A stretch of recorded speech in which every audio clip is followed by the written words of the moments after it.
तिथि ने कांपती हुई आवाज में कहा, अंकल मुझे छोड़ दो, कोई हमें देख लेगा। आकाश ने अपना चेहरा तिथि की गर्दन के पास छिपा लिया। वहाँ एक अजीब नशीली महक फैली हुई थी। आकाश ने फुसफुसाते हुए कहा, यहाँ कोई नहीं है तिथि, अब ये पूरा घर हमारा राज है, सिर्फ हमारा। नमस्कार दोस्तों, और हमारे चैनल पर आप सभी का स्वागत है। आज मैं आपके लिए एक ऐसी कहानी लेकर आया हूँ जिसे सुनकर आपके रोंगटे खड़े हो जाएंगे।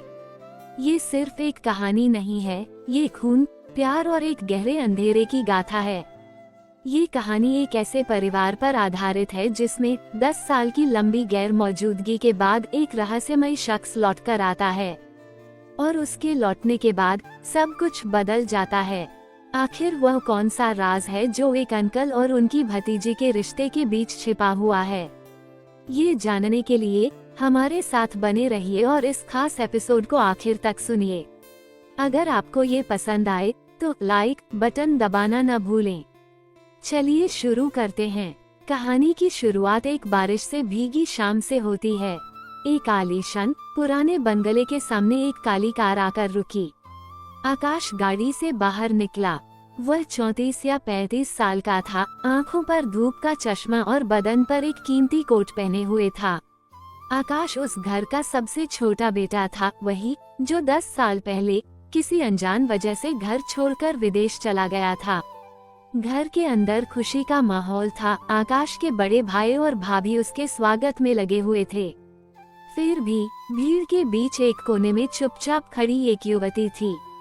उसका नाम तिथि था। वो 21 साल की थी, नीलिमा और आकाश के बड़े भाई की बेटी। जब तिथि छोटी बच्ची थी तब आकाश उसे बहुत प्यार करता था, लेकिन आज वहाँ खड़ा आकाश बिल्कुल अजनबी लग रहा था, कहीं ज्यादा दूर, कहीं ज्यादा गंभीर।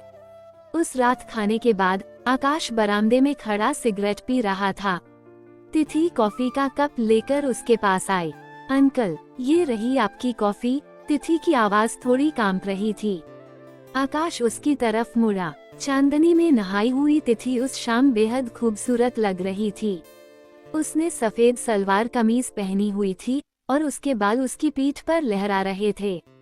आकाश ने अपनी नजरें तिथि की आंखों पर जमा दी, एक ऐसी नजर जिसमें इतनी गहराई थी जो तिथि ने पहले कभी नहीं देखी थी। जब आकाश ने कॉफी का कप उठाने के लिए हाथ बढ़ाया तो उसकी उंगलियां तिथि की उंगलियों से छू गईं। तिथि एकदम से चौंक उठी, मानो उसके पूरे शरीर में बिजली का कोई झटका लगा हो। धीमी आवाज में आकाश ने कहा, तुम कितनी बड़ी हो गई हो तिथि। वह छोटी सी बच्ची अब पूरी तरह से एक युवती बन गई है।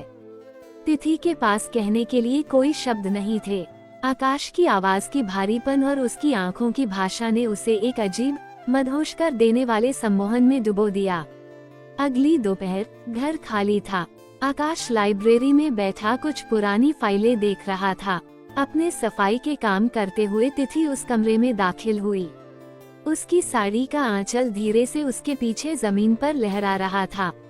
आकाश ने अपनी किताब से नजरें उठाकर देखा कि तिथि एक सीढ़ी पर चढ़कर ऊपर की शेल्फ से कोई किताब उतारने की कोशिश कर रही थी। तिथि के शरीर के उभार और उसकी कमर का खुला हुआ हिस्सा ने आकाश के मन में दबी हुई एक पुरानी हसरत को फिर से जगा दिया। अचानक तिथि का पैर फिसल गया। इससे पहले कि वह गिर पाती, आकाश ने उसे अपनी बाहों में थाम लिया। तिथि लुढ़ककर आकाश की छाती से जा लगी। आकाश की मजबूत बाहों के घेरे में आकर तिथि को एक तरफ तो अपनी बेबसी का एहसास हुआ, वहीं दूसरी तरफ उसे एक अजीब सी सुरक्षा भी महसूस हुई।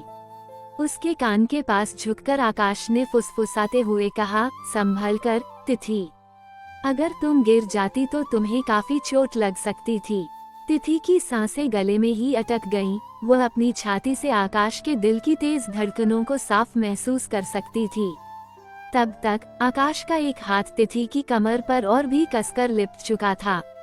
कांपती हुई आवाज में तिथि ने मिन्नत करते हुए कहा, अंकल, मुझे जाने दीजिए, कोई हमें देख लेगा। आकाश ने अपना चेहरा तिथि की गर्दन के मोड़ में छिपा लिया और एक अजीब सी, मदहोश कर देने वाली महक को अपनी सांसों में भर लिया। यहाँ कोई नहीं है तिथि, उसने धीरे से कहा। इस वक्त ये पूरा घर सिर्फ हमारा है। तिथि जानती थी कि यह सब गलत था। वह जानती थी कि अपने खून के रिश्तों की मर्यादा को लांघना एक वर्जित काम था। फिर भी आकाश के स्पर्श के नीचे उसकी कुंवारी जिंदगी के 23 साल टूटकर बिखरने को तैयार लग रहे थे। उसने आकाश की शर्ट का कॉलर कसकर पकड़ लिया। फिर आकाश ने तिथि को उठाया और धीरे से लाइब्रेरी की विशाल मेज पर बिठा दिया। बाहर सूरज की तपिश बढ़ रही थी, जबकि अंदर अलग अलग उम्र के दो लोगों के बीच एक वर्जित चाहत की आग भड़क रही थी। आकाश ने तिथि के होठों पर अपना हक जमाया। उस चुंबन में कोई कोमलता नहीं थी, सिर्फ सालों की दबी हुई प्यास थी। ठीक जब तिथि को लगने लगा था कि उसे आकाश से प्यार हो गया है, तभी उसकी नजर एक पुराने संदूक पर पड़ी। उसके अंदर आकाश की डायरी रखी थी। जैसे ही उसने पन्ने पलटे, तिथि का खून जम गया। उसे पता चला कि आकाश असल में उसका सगा मामा नहीं था। असली आकाश की 10 साल पहले एक दुर्घटना में मौत हो चुकी थी। तो फिर यह आदमी कौन था और वो उसके मामा बनकर इस घर में क्यों आया था? तिथि के मन में हजारों सवाल घूमने लगे, लेकिन तब तक बहुत देर हो चुकी थी। वो इस अजनबी के भ्रम के जाल में पूरी तरह फंस चुकी थी। दोस्तों, खून के रिश्तों का खिंचाव या कोई वर्जित आकर्षण? अब तिथि कौन सा रास्ता चुनेगी? क्या इस अजनबी का सच में उसे नुकसान पहुंचाने का इरादा है, या सतह के नीचे कोई और भी बड़ा रहस्य छिपा है? हमें कमेंट्स में बताना मत भूलना कि आपको आज की कहानी कैसी लगी। अगर आप अगला एपिसोड देखना चाहते हैं और असली रहस्य जानना चाहते हैं, तो इस वीडियो पर 5000 लाइक्स तक पहुंचने में हमारी मदद करें। हम बहुत जल्द दूसरे एपिसोड के साथ वापस आएंगे, और जिन्होंने अभी तक सब्सक्राइब नहीं किया है, वे अभी बेल आइकन दबा दे ताकि कोई भी अपडेट मिस न हो। धन्यवाद। अगले एपिसोड में मिलते हैं।